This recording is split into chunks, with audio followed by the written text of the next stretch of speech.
같은 생각입니까? 이순자 씨 말에 동조합니까? 이순자 씨가 전두환 전 대통령을 민주주의의 아버지라고 주장한 것을 놓고 여야 사당이 강하게 비판했습니다. 광주영령 앞에 무릎 꿇고 사죄하고 재판에 성실히 임해야 할 것입니다.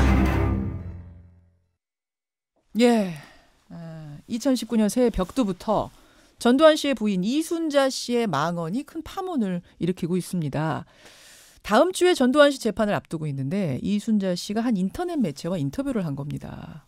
40여 분간의 인터뷰였는데요. 일단 그 가운데 일부 발언, 이순자 씨의 인터뷰 내용 들어보시죠. 우리나라에 처음으로 단임을 이루고 그 덕분에 지금 대통령들이 5년만 되면 착착 더 있으려고 생각을 못 하잖아요. 민주주의 아버지가 누구예요? 저는 우리 남편이라고 생각해요. 오늘날의 민주주의를 이렇게 하고 직선제 해야 민주주의라고 그래서 직선제 해주니까 뭐 60항쟁으로. 전두환 씨를 민주주의의 아버지다 이렇게 시켜 세우는 한 부분을 지금 들으셨습니다. 이거 외에도 광주 재판에 출석 요구하는 건 일종의 코미디다. 재판부가 모종의 압력을 받고 있다. 이런 주장도 했습니다. 이 얘기를 듣고 5월 단체는 물론이고요. 정치권도 자유한국당만 제외하고는 모두가 일제히 비판 논평을 내놨는데요. 눈물을 보인 정치인도 있습니다. 바로 더불어민주당 서른 최고위원. 전두환 정권에서 5년간 감옥살이 하면서 고문도 당한 기억이 좀 떠올라서 더 그러셨던 게 아닌가 싶은데 오늘 그래서 저희가 스튜디오에 직접 초대를 했습니다. 서른 최고위원 만나보죠. 어서 오십시오, 최고위원님. 네, 반갑습니다. 서른입니다. 우셨어요? 눈물이 좀 날 뻔했습니다. 화가 나서 그러셨습니까? 뭐 서러워서 그러셨습니까? 왜 그러셨습니까? 뭐 그런 거 다 함께 섞여 있는 그런 상황이었던 것 같아요. 80년 광주에서 돌아가신 분들, 또 부상당한 분들, 또 그 뒤에도 많은 분들이 돌아가셨죠. 광주항쟁 말고도 많은 분들이 돌아가셨기 때문에 예. 그분들을 생각하면 뭐 어찌 이 사람들이 이렇게 사람이라면 이렇게 말할 수 있을까 하는 생각이 아주 울컥했던 상황이었습니다. 사람이라면 어떻게 이렇게 말을 할 수가 있는가? 숱한 사람이 적었지 않습니까? 그리고 광주에서 어떤 상황이 있었습니까? 예. 예? 기관총 이 헬기로 쏘았다라는 얘기도 있고, 그리고 부녀자들이 성폭행 당했다는 것도 지금 나오고 있지 않습니까? 예. 그런 어마어마한 고통을 가하는 사람들인데 학살이었는데 예. 그 학살의 당자가 어떻게 그런 말을 할 수 있습니까? 말이 안 되죠. 말이 안 되죠. 네. 우선 그 내용들 인터뷰 내용 하나하나 우리가 짚기 전에 그 인터뷰 장소를 보니까요. 네. 전두환 이순자 씨 자택이었어요. 근데 인터뷰의 소품으로 쓰인 그러니까 카메라 중앙에 두 사람이 대담을 하고 있고 카메라 중앙에 난이 하나 놓여 있는데 그 난에 이희호 김대중 평화센터 이희호 이런 리본이 하나 달려 있더라고요. 그 인터뷰 내내 등장합니다. 그러니까 설정 소품인 거죠. 일부러 저 갖다 놓은 아마 집에 어딘가 있었던 것인지 뭔지 모르겠습니다만 DJ 비서관으로서 어떻게 생각하십니까? 오래전에 보냈을 수는 있다고 생각합니다. 우리 대통령께서는 과거에 전두환 씨를 용서를 한다라고 했었기 때문에 예.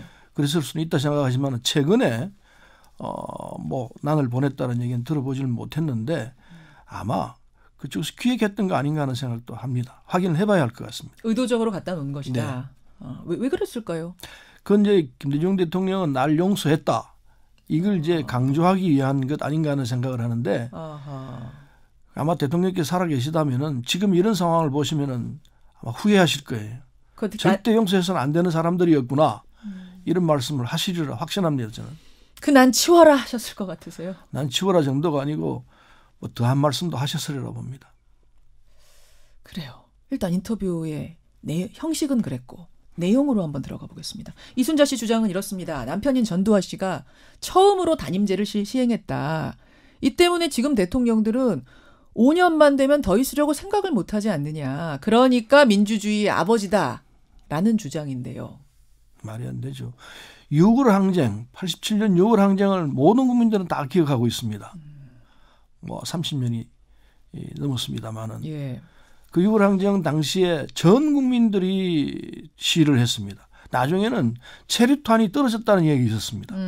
그럴 정도로 시위가 계속됐습니다. 그렇죠. 6월 한 달 계속씩 전국에서 다 했습니다. 예. 그 내용은 소위 호혼철폐하라는 것이었습니다. 예. 호혼철폐가 뭐냐? 단임제 체육관 대통령 간선제는 안 된다. 그렇죠. 직선제 대통령 뽑아야 된다. 예. 이거였습니다. 그건 전두환이 호언하겠다고 주장했고 국민들은 호언 안 된다. 예. 직선제로 해야 한다. 우리 힘으로 우리 손으로 대통령 뽑아야 한다. 예. 이거였거든요. 그렇죠. 아주 단순한 구호였습니다. 결국은 전두환이 항복했죠. 예. 그래서 6.29 선언이 나왔고요. 그리고 민주주의 절차를 밟아가지고 대통령 선거를 치를 수 있게 된 겁니다. 직선제로. 예. 그런 과정에서 절대로 전두환은 안 하려고 했습니다. 워낙 국민들이 저항이 거셌기 때문에 할 수 없이 했던 거죠. 그 자신이 한 것으로 얘기한다면 그야말로 거짓말 중에 거짓말이죠. 전 국민이 보고 있는데 내놓고 거짓말하는 겁니다.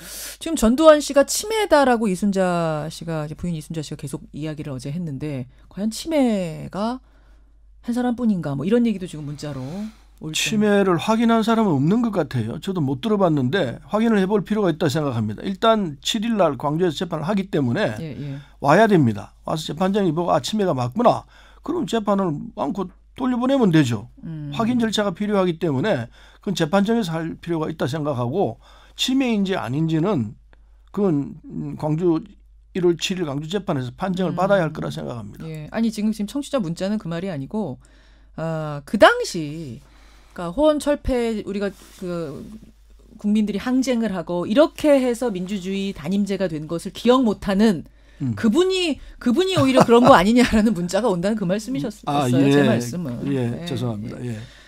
40년 전 일이다. 지금 김정은도 환영한다면서 환영벽보를 붙이고 난리인데 40년 전 일을 가지고 한국 발전을 이렇게 한 대통령을 아직까지도 그렇게 비난하는 편협한 사람들이 무슨 이북과 화해한다고 그러냐? 라는 얘기도 어제 이순자 씨가 했네요. 40년 전 일이라도 당자가 사죄를 하고 국민 앞에 용서를 빌었다면은 우리는 다 잊을 수 있을 거라 생각합니다. 기억은 하지만은 용서는 하지만은 그러나 전두환과 그 사람들은 지금까지 한 번도 용서를 구한 적이 없습니다. 자신들이 지금도 온갖 소리를 다 하고 있습니다. 내가 한 일 아니다. 뭐 이렇게 발포 명령한 적 없다. 그래서 진상을 밝혀야 되고 진상을 밝히기 위해서 누가 발포를 명령했는지 우선 그건 밝혀야 한다 생각합니다. 가장 중요한 부분은 그 부분인데 아직도 진상이 다 안 밝혀져 있습니다.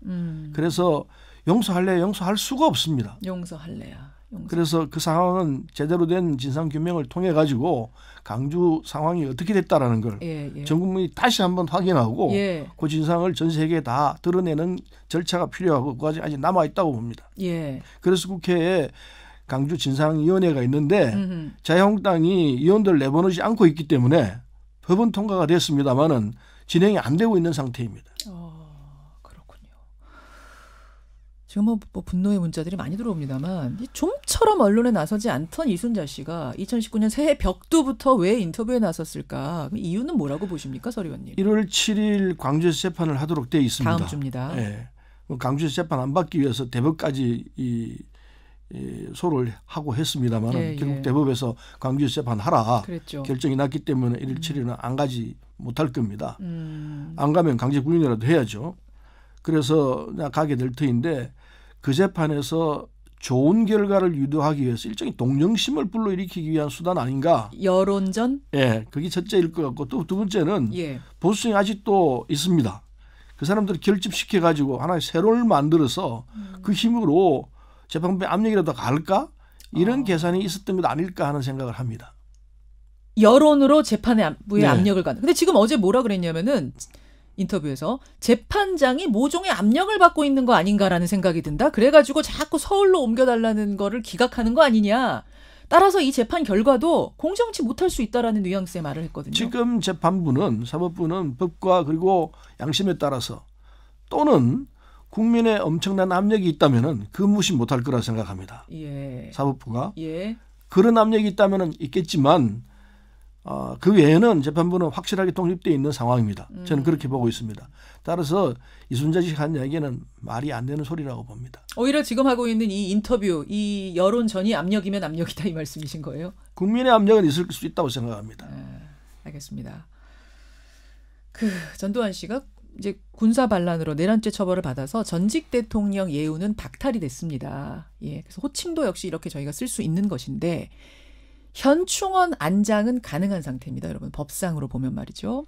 그래서 전두환 국립묘지 안장 금지 특별법이라는 게 국회에 법안이 제출은 됐습니다만 여전히 계류 중입니다.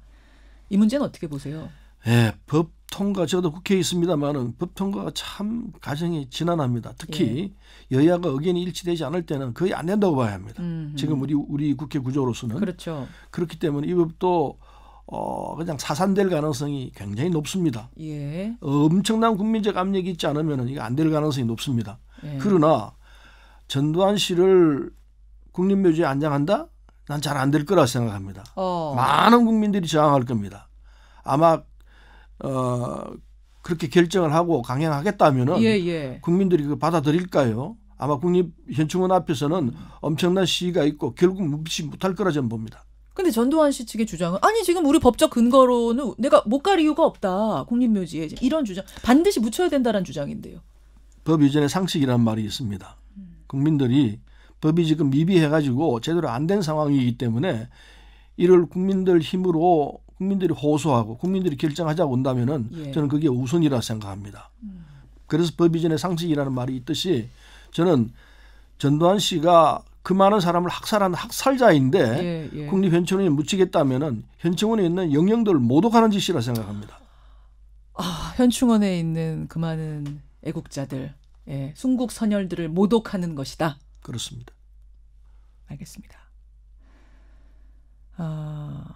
재판은 나와야 되겠죠? 만약 다음 주 재판도 안 나온다면 강제 구인해야 된다고 보세요? 지금 법원은 당연히 강제 구인해야 합니다. 전직 대통령이기 때문에 법원이 쉽게 결정 못할 거란 얘기도 있는데. 그건 아닙니다. 그건 아니고요. 사전 명예훼손의 당연한 당자이기 때문에 안 나올 수가 없을 것이고 나와서 얘기를 들어봐야 합니다. 그럼 자기도 할 말이 있으면 해야죠. 지금 이순자 씨가 얘기하듯이 이렇게 얘기하면 됩니다. 근데 5분 있으면 다 잊어버리는 치매래요. 5분 전에 한 말도 기억 못한대요. 치매인지 아닌지는 보면 알죠. 얘기를 해보면 재판을 해보면 안다. 이게 치매가 아니라는 걸 누가 모르겠습니까? 쇼를 할 수도 있겠지만요. 그러니까 쇼는 금방 드러날 수 있다고 봅니다. 그래서 일단 재판장이 나와서 본인이 뭐라 얘기하는지를 들어야 되고 국민이 보고 판단하면 된다고 생각합니다. 알겠습니다. 여기까지 다음 주 전두환 재판을 앞두고 서른 의원과 이야기 나눠봤습니다. 고맙습니다. 네, 감사합니다.